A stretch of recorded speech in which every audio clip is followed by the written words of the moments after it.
বলছি স্যার, রাজ্যের কি কোনো নতুন আপডেট আছে? হ্যাঁ, রাজ্যের বেশ কিছু নতুন আপডেট আছে এবং সেগুলোই আমি দেখছিলাম একটু। তো দেখো, আমাদের যে নতুন মুখ্যমন্ত্রী মাননীয় শুভেন্দু অধিকারী মহাশয়, তিনি কিন্তু বেশ কিছু ঘোষণা করেছেন এবং বেশ কিছু সদার্থক ভূমিকা তিনি পালন করছেন। প্রথমত তিনি বলেছেন যে লিখিত পরীক্ষায় বসা প্রত্যেকটা প্রার্থী এবার থেকে ওএমআর শিটের কার্বন কপি পাবে। ওকে। 2 নম্বর হচ্ছে ইন্টারভিউর যে নম্বর তার উপর থেকে গুরুত্ব কমানো হবে। 3 নম্বর হচ্ছে 100 পয়েন্টের যে রোস্টার ওয়াইজ ভ্যাকান্সি কিন্তু এবার আসবে।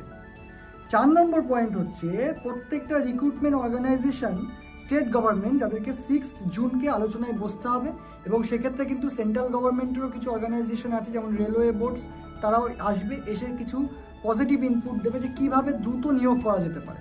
ঠিক আছে।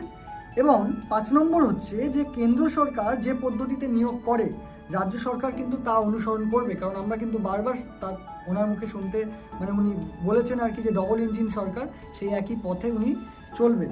এবং 6 নম্বর হচ্ছে নতুন রিক্রুটমেন্ট পলিসি কিন্তু বাজেটে ঘোষণা হতে পারে। ঠিক আছে।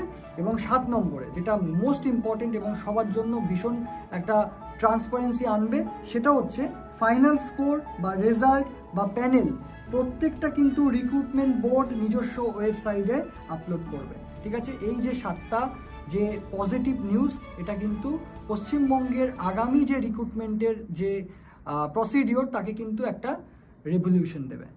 Thank you.